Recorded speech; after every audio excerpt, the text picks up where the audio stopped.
Imagine que l'année 2025 arrive et que chaque jour tu ressentes que tu es en train de vivre ta meilleure version, que tes actions te rapprochent de tes rêves et que finalement tu es en contrôle de ta vie. Cela ne semble-t-il pas incroyable? Le meilleur de tout est que tu n'as pas besoin de changements drastiques ni de formules magiques. Tu as seulement besoin de mettre en œuvre des habitudes simples mais puissantes qui transformeront complètement ta routine, ta mentalité et tes résultats. Dans cette vidéo, je vais te révéler les habitudes qui non seulement feront de 2025 la meilleure année de ta vie, mais qui te donneront également les outils pour maintenir cet élan pour le reste de ton chemin. Es-tu prêt à prendre les rênes et faire de cette année le chapitre le plus impressionnant de ton histoire? Avant de commencer, je veux que tu laisses un commentaire avec cette phrase. Aujourd'hui, je choisis d'être ma meilleure version. Je suis stoïque. En faisant cela, tu t'engages à passer à l'action et commencer ta transformation dès aujourd'hui. Allons-y. Numéro 1. Prends soin de ta mentalité. Imagine que ton esprit est un jardin. Chaque pensée que tu plantes est comme une graine qui poussera avec le temps. Si tu sèmes des graines de doute, de peur et de négativité, ton esprit se remplira de mauvaises herbes, étouffant toute possibilité de croissance. Mais si tu plantes des pensées de force, de gratitude et de clarté, ton jardin deviendra un espace fertile où fleuriront la paix, la concentration et le succès. Ce que tu décides de cultiver dans ton esprit déterminera ce que tu récolteras dans ta vie. Les stoïciens comprenaient cette vérité fondamentale. La qualité de ta vie est directement liée à la qualité de tes pensées. Épictète disait « Ce ne sont pas les choses qui nous perturbent, mais nos opinions à leur sujet. » Cela signifie que nous ne pouvons pas contrôler ce qui se passe autour de nous, mais nous pouvons contrôler comment nous l'interprétons. Ta mentalité est constamment sous influence extérieure. Les livres que tu lis, les personnes avec lesquelles tu t'entoures et les médias que tu consommes sont comme des jardiniers supplémentaires travaillant dans ton esprit. Si tu t'exposes à du contenu négatif, des relations toxiques ou des informations qui ne font qu'alimenter le doute et la peur, tu ne peux pas espérer que ton esprit reste propre et ordonné.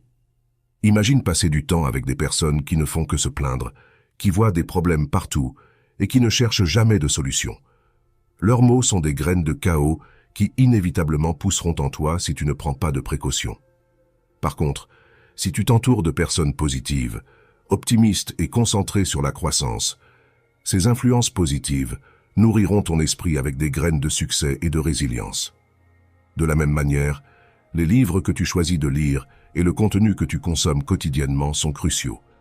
Demande-toi, ce que je regarde ou lis m'aide-t-il à grandir? Si ce n'est pas le cas, pourquoi lui donnes-tu de la place dans ton esprit? Marc Aurèle, dans Méditation, nous invite à diriger nos pensées avec soin. Le bonheur de ta vie dépend de la qualité de tes pensées. Au lieu de remplir ton esprit avec des nouvelles sensationnelles, des réseaux sociaux vides ou un divertissement sans but, choisis d'investir dans ton développement. Lis au moins 30 minutes par jour sur des sujets qui élargissent ta perspective. Développement personnel, philosophie, biographies inspirantes ou histoires de résilience. L'esprit a besoin de nourriture quotidienne et les livres sont une source inépuisable de sagesse. Une page par jour ne semble pas grand-chose, mais avec le temps, ces petits efforts transforment ta manière de penser et de voir le monde. Cependant, lire et apprendre ne suffisent pas si tu n'agis pas. La connaissance en elle-même est comme un outil oublié au fond d'une boîte. Elle n'a aucune valeur si tu ne l'utilises pas. Les stoïciens nous rappellent qu'il ne suffit pas de théoriser sur la vertu ou le contrôle de soi. Nous devons l'appliquer dans chaque action quotidienne. Sénèque disait que le véritable apprentissage se démontre dans la pratique, pas dans les mots. Si tu lis un livre sur l'autodiscipline, mais que tu n'appliques pas ces principes lorsque c'est difficile de te lever tôt ou d'atteindre tes objectifs, tu n'as pas vraiment appris. La connaissance devient un pouvoir lorsque tu l'intègres dans ta vie et la transformes en action. Choisis une idée, même petite, et mets-la en pratique jusqu'à ce qu'elle fasse partie de toi. Une mentalité axée sur l'action produit toujours des résultats. Le résultat de prendre soin de ta mentalité est immense. Lorsque ton esprit est bien cultivé, tu deviens un aimant pour le succès et les opportunités. Une mentalité positive et concentrée te permet de voir des possibilités là où les autres ne voient que des problèmes. Au lieu de rester paralysé par la peur, tu agis avec détermination parce que ton esprit a été entraîné à trouver des solutions. Les personnes qui t'entourent perçoivent cette énergie et en sont attirées. Soudain, les conversations changent, tes relations s'améliorent et les opportunités commencent à apparaître. Ce n'est pas de la magie, c'est la conséquence naturelle d'un esprit bien dirigé et nourri. Si tu veux transformer ta vie, commence par prendre soin de ton esprit. Planter des pensées fortes et positives n'est pas un acte isolé, c'est une pratique quotidienne. Filtre ce que tu consommes, sélectionne avec soin les personnes que tu permets dans ta vie et applique ce que tu apprends.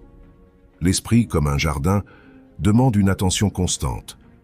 Mais quand tu le cultives avec intention, il devient ton outil le plus puissant pour atteindre le succès et la paix intérieure. Comme l'enseignaient les stoïciens, le véritable pouvoir réside dans ta capacité à gouverner ton esprit. Si tu parviens à maîtriser tes pensées, tu auras maîtrisé ta vie. Numéro 2. Adopte une mentalité de croissance. Adopter une mentalité de croissance signifie comprendre que tes compétences, tes talents et tes connaissances ne sont pas statiques, mais qu'ils peuvent se développer avec effort, persévérance et le temps nécessaire. Les stoïciens comme Épictète et Marc Aurèle nous enseignaient que la véritable transformation se produit à l'intérieur de nous et que l'esprit humain possède un potentiel infini d'amélioration. Tu n'es pas limité par ce que tu es aujourd'hui. Tu es une œuvre en cours, capable d'évoluer si tu choisis de travailler sur toi-même. Cette mentalité s'oppose à la pensée rigide selon laquelle nous naissons avec certaines capacités et que nous ne pouvons pas les dépasser. C'est la croyance que chaque erreur, chaque défi est une opportunité pour apprendre et devenir plus fort. La vie est pleine de défis et la manière dont nous y répondons définit qui nous sommes. Les stoïciens voyaient les obstacles comme des exercices pour développer des vertus telles que la patience, la résilience et la sagesse. Lorsque tu fais face à des difficultés, ne les évite pas. Au lieu de penser « je ne peux pas faire cela », demande-toi « qu'est-ce que je peux apprendre de cette situation ?» Chaque défi est comme une forge où ton caractère est façonné, où ta mentalité se renforce. Pense à un muscle, il ne se développe pas si tu ne lui opposes pas de résistance. Il en va de même pour l'esprit et l'âme. La prochaine fois que quelque chose te semble difficile, rappelle-toi que tu es en train d'être entraîné pour devenir plus fort. Comme le disait Marc Aurèle, « Ce qui fait obstacle au chemin devient le chemin ». Un autre composant clé de la mentalité de croissance est la relation que tu as avec les retours et les échecs. Beaucoup de personnes craignent l'échec parce qu'elles l'interprètent comme un reflet de leur valeur ou de leur capacité. Mais un échec n'est rien d'autre qu'un résultat, une information précieuse qui te montre ce qui n'a pas fonctionné. Épictète disait « Les circonstances ne forgent pas l'homme, elles révèlent simplement ce qui est déjà en lui. » Si quelque chose tourne mal, ne t'attarde pas sur la frustration ou l'autocritique. Demande-toi « Que puis-je faire de mieux la prochaine fois ?» Les retours constructifs, même s'ils sont inconfortables, sont des outils puissants pour grandir. Écoute ceux qui te donnent des conseils sincères et utilise cette information pour ajuster ton approche. Seul celui qui accepte ses erreurs et apprend d'elles peut vraiment grandir. S'entourer de personnes ayant une mentalité de croissance est également essentiel. L'influence de ton environnement est indéniable. Si tu t'entoures de personnes qui voient les problèmes comme des opportunités, qui cherchent à s'améliorer chaque jour et qui célèbrent l'effort plutôt que le talent inné, leurs croyances et attitudes se propageront en toi. Cherche des mentors, des amis et des communautés qui t'inspirent à devenir meilleur. Une phrase clé en stoïcisme dit « La qualité de tes pensées se reflète dans la qualité des personnes qui t'entourent. » Ne permets pas que la négativité ou le conformisme des autres limite ta propre transformation. De plus, consomme du contenu qui nourrit ton esprit. Des livres de développement personnel, des biographies de grands leaders et philosophes, et des matériaux qui te poussent à penser de manière critique et expansive. Former ta mentalité ne se fait pas du jour au lendemain. C'est un processus constant d'expansion et de réflexion.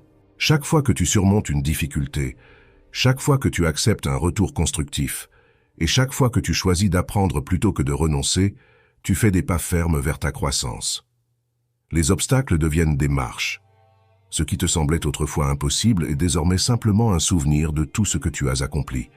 Cette transformation impacte non seulement tes compétences, mais aussi ta confiance et ta clarté pour affronter la vie. Adopter une mentalité de croissance te libère des limitations que tu t'imposes. Tu comprends que le talent et l'intelligence ne sont pas fixes, mais qu'ils sont le résultat du travail et de l'engagement. À partir de maintenant, chaque défi cesse d'être une menace et devient un cadeau, une opportunité d'apprendre, de t'adapter et de te renforcer. Comme un sculpteur qui travaille le marbre, tu es l'architecte de ton esprit. Avec patience et effort, chaque coup et chaque polissage révèlent une version plus forte et plus résiliente de toi-même. La grandeur n'est pas réservée à quelques-uns. Elle est disponible pour quiconque est prêt à grandir. Numéro 3.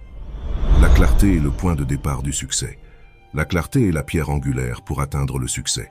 C'est savoir exactement ce que tu veux être, faire ou avoir dans la vie. Quand tu as de la clarté, tout dans ta vie prend un sens et une direction. Il ne s'agit pas seulement d'avoir des objectifs vaguement définis, mais de savoir précisément où tu vas. La clarté te permet de prendre des décisions avec confiance, t'aide à éliminer les distractions et à rester sur le chemin qui importe vraiment. Si tu ne sais pas ce que tu veux, il est impossible d'atteindre un objectif satisfaisant. Le manque de clarté, en revanche, peut être l'une des principales raisons pour lesquelles beaucoup de personnes se sentent perdues, malheureuses et frustrées. Quand tu n'as pas d'objectif clair, le temps semble s'échapper sans que tu réalises quelque chose de significatif. C'est comme être pris dans un cycle d'action sans but, sans savoir exactement où tu vas, ni ce que tu espères accomplir.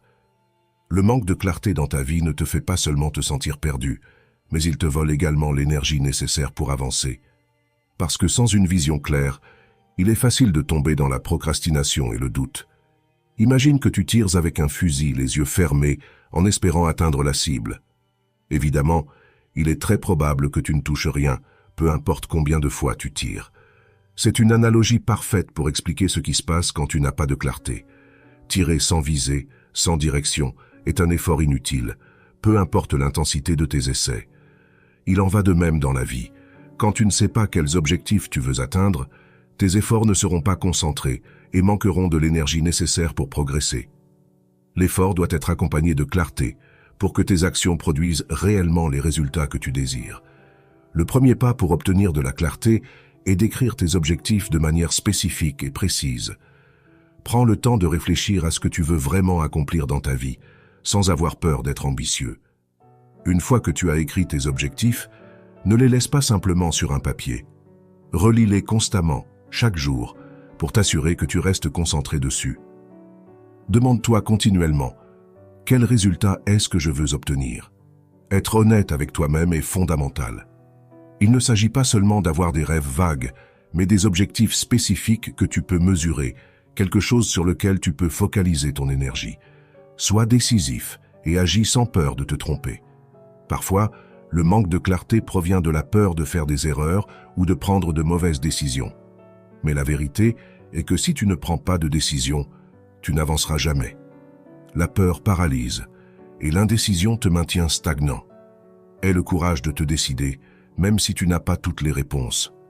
L'erreur n'est qu'une opportunité d'apprendre et d'ajuster ta direction. Mais si tu n'agis pas, tu resteras coincé dans un cycle d'inaction. Avoir un grand rêve ou une grande vision est essentiel. Une vision claire de ce que tu veux accomplir peut devenir un moteur très puissant dans ta vie. Cette vision te motive à continuer même quand les obstacles semblent insurmontables. Une grande vision te donne l'impulsion nécessaire pour maintenir la discipline et la persévérance sur le chemin. Sans vision, tu manqueras de motivation pour surmonter les défis. La vision d'un futur meilleur, de ce que tu veux atteindre, devient le phare qui illumine ton chemin, te guidant même dans les moments les plus sombres. La clarté ne génère pas seulement une direction, elle augmente aussi ton focus. Quand tu sais exactement ce que tu veux, ton esprit et tes actions s'alignent sur tes objectifs. Le focus est ce qui te permet de progresser de manière constante, sans distraction. La clarté éveille également l'enthousiasme, car en ayant une vision claire de ce que tu veux, tu réalises que tout ce que tu fais te rapproche de ton but. Chaque petit pas devient une victoire, te remplissant d'énergie et te motivant à continuer d'avancer.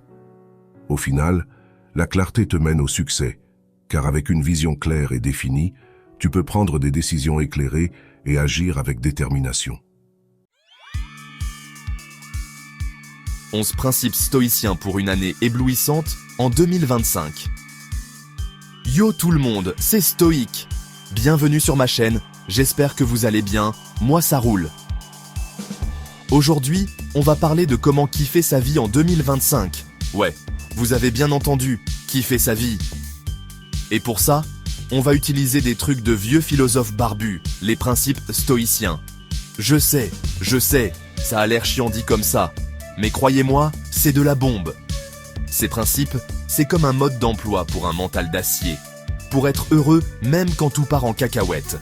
On va décrypter ensemble 11 de ces principes, étape par étape, pour que vous puissiez les appliquer direct dans votre vie. Restez bien jusqu'à la fin, parce que je vous réserve des conseils de pro pour une année 2025 de folie. Allez, c'est parti. Premier principe, accrochez-vous bien, c'est la base, la vertu. Alors non, je vous parle pas d'être un ange, genre Mère Teresa 2.0. La vertu pour les stoïciens, c'est plutôt de vivre en accord avec la raison, avec ce qui est juste, honnête, courageux. C'est comme un code de conduite pour devenir la meilleure version de soi-même. Concrètement, ça veut dire quoi ? Par exemple, au lieu de râler sur les bouchons, vous pouvez en profiter pour écouter un podcast intéressant. Au lieu de procrastiner sur les réseaux sociaux, vous pouvez bosser sur un projet qui vous tient à cœur. C'est ça, faire des choix conscients, même pour les petites choses du quotidien. Deuxième principe, et pas des moindres, le contrôle. On a tous tendance à stresser pour des trucs sur lesquels on n'a aucun pouvoir. Genre la météo, les résultats du foot, ou encore pire, les commentaires haineux sur Internet. Les stoïciens, eux, ils disent « Mec, concentre-toi sur ce que tu peux contrôler, le reste, laisse tomber. » Et vous savez quoi ? Ils ont raison. Vous pouvez pas contrôler le trafic, mais vous pouvez contrôler l'heure à laquelle vous partez. Vous pouvez pas contrôler ce que les gens pensent de vous, mais vous pouvez contrôler la personne que vous choisissez d'être. Concentrez-vous uniquement sur ce que vous pouvez contrôler, et laissez le reste partir en fumée. C'est magique. Essayez, et vous m'en direz des nouvelles. Troisième principe, un peu dans la lignée du précédent, l'acceptation. On parle pas ici d'accepter n'importe quoi, hein ? Mais plutôt d'accepter les choses sur lesquelles on n'a aucun pouvoir. La pluie un jour de mariage, la perte d'un proche, un accident. La vie est faite de hauts et de bas, c'est comme ça. Les stoïciens, eux, ils disent « La nature suit son cours, inutile de lutter contre ». C'est pas de la résignation, c'est de la sagesse. Accepter, c'est pas forcément aimer, c'est juste dire « Ok, c'est comme ça, je peux pas le changer, alors je vais faire avec ». Accepter, c'est pas se laisser abattre, c'est se donner la force d'avancer malgré les obstacles. Chapitre 4. Cultiver la sagesse. Quatrième principe, et c'est un de mes préférés, la sagesse. Alors non, je vous parle pas de devenir un vieux sage chevelu qui parle en proverbe. La sagesse, c'est plutôt une quête, un désir d'apprendre et de comprendre le monde qui nous entoure. Concrètement, ça veut dire quoi ? Ça veut dire lire des livres, regarder des documentaires, discuter avec des gens intéressants, s'intéresser à des sujets qui nous sortent de notre zone de confort. C'est se poser des questions, remettre en question ses certitudes et surtout, ne jamais cesser d'apprendre. Plus vous cultivez votre sagesse, plus vous développez votre esprit critique, votre capacité de discernement et votre compréhension du monde. Chapitre 6.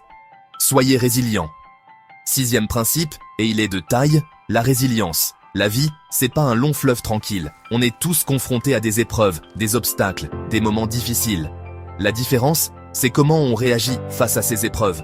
Les stoïciens, eux, ils disent « Ce qui ne te tue pas te rend plus fort ». C'est cliché, mais tellement vrai. La résilience, c'est la capacité à rebondir après un coup dur, à apprendre de ses erreurs, à transformer les obstacles en opportunités. C'est comme un super pouvoir qui vous permet de traverser les tempêtes de la vie sans vous briser. Plus vous affrontez d'épreuves, plus vous développez votre force intérieure, votre courage, votre détermination. Septième principe, et c'est un des plus importants, vivre dans le présent. On a tous tendance à ressasser le passé, à angoisser pour le futur, et à oublier de profiter du moment présent. On est là, mais on n'est pas vraiment là. On est dans notre tête, à des kilomètres de l'instant présent. Les stoïciens, eux, ils disent « Le passé est immuable, le futur incertain, seul le présent nous appartient ». C'est tellement vrai. On ne peut rien changer au passé. On ne peut pas contrôler le futur. Alors pourquoi s'épuiser à y penser ?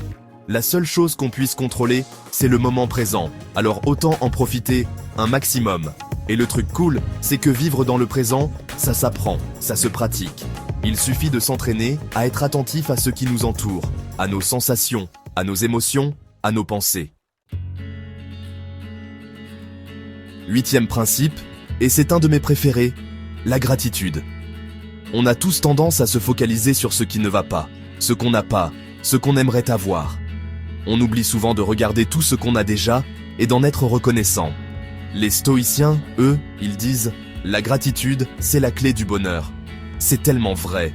Quand on prend le temps d'apprécier tout ce qu'on a, la vie nous apparaît plus belle, plus légère, plus joyeuse. C'est comme si on mettait des lunettes roses et qu'on voyait le monde avec un nouveau regard, un regard rempli de gratitude. Il suffit de prendre l'habitude, chaque jour, de noter 3 choses pour lesquelles on est reconnaissant. L'important, c'est de prendre conscience de toutes ces petites choses qui rendent notre vie plus belle et de les apprécier à leur juste valeur. 9e principe, et c'est un des piliers du stoïcisme, la justice. On vit dans un monde où l'injustice règne souvent en maître. On voit des gens s'enrichir sur le dos des autres, des injustices sociales criantes, des discriminations de toutes sortes. Les stoïciens, eux, ils disent « Sois le changement que tu veux voir dans le monde ». C'est une phrase de Gandhi, mais elle résume parfaitement la pensée stoïcienne sur la justice. On ne peut pas changer le monde du jour au lendemain, mais on peut changer notre propre comportement, notre façon d'agir, notre façon de penser. On peut choisir d'être juste, honnête, intègre, dans nos relations avec les autres, dans notre travail, dans notre vie de tous les jours. Chaque acte de justice, aussi petit soit-il, contribue à rendre le monde un peu meilleur. 10e principe, et c'est un des plus importants, le courage. On a tous peur, c'est normal, c'est humain. La peur est une émotion vitale qui nous permet de nous protéger du danger. Mais la peur ne doit pas nous paralyser, nous empêcher d'avancer, de vivre nos rêves, d'être heureux. Les stoïciens, eux, ils disent « Le courage, ce n'est pas l'absence de peur, c'est d'agir malgré la peur ». C'est tellement vrai. Le courage, ce n'est pas de ne pas avoir peur, c'est de faire face à ses peurs, de les affronter, de les surmonter. C'est de sortir de sa zone de confort, de prendre des risques, de se lancer des défis, même si on a peur de l'échec. Plus on ose, plus on se sent fort, confiant, capable de déplacer des montagnes. 11e et dernier principe, mais pas des moindres, la tranquillité d'esprit. On vit dans un monde bruyant, stressant, anxiogène. On est constamment bombardé d'informations, de notifications, de sollicitations.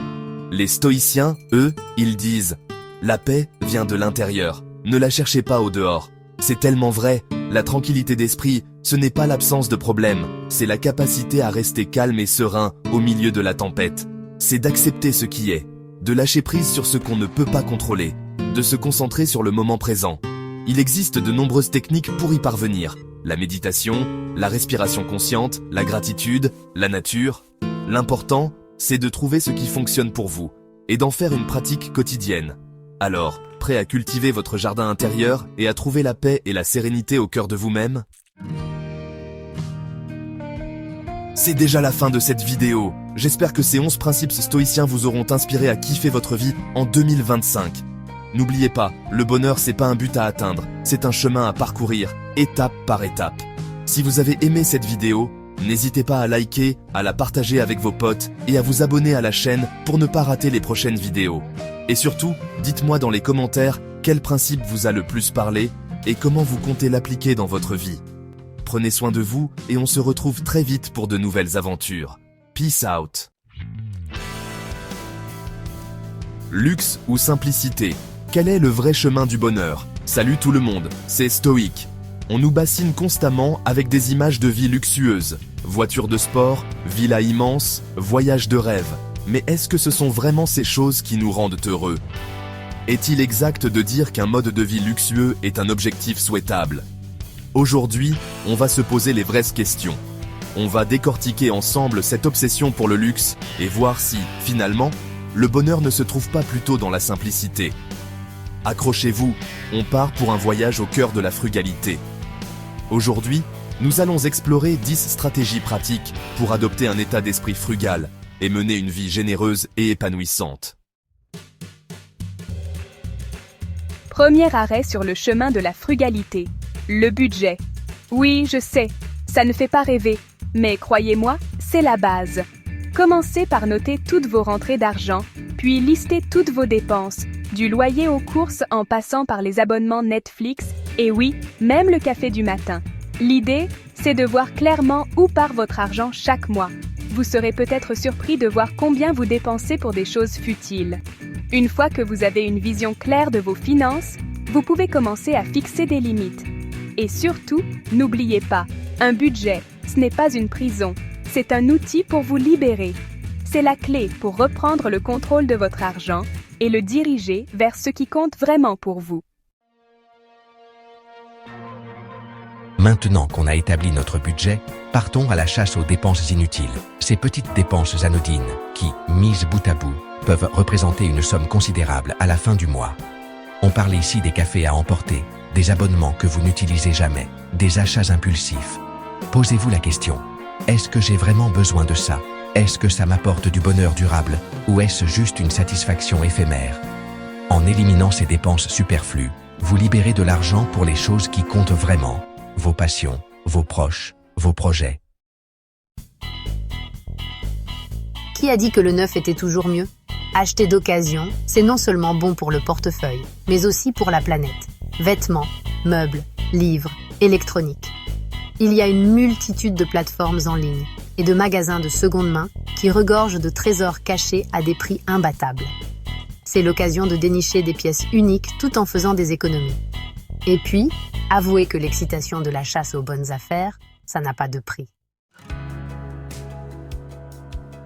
Vous en avez assez de manger des plats préparés hors de prix et sans saveur? Enfilez votre tablier, on passe en mode chef cuisinier. Cuisiner à la maison, c'est non seulement économique, mais c'est aussi bien meilleur pour la santé. Vous contrôlez les ingrédients, vous pouvez laisser libre cours à votre créativité et épater vos amis et votre famille avec vos talents culinaires. Et puis, quoi de plus satisfaisant que de déguster un bon petit plat fait maison? C'est ça, le vrai luxe.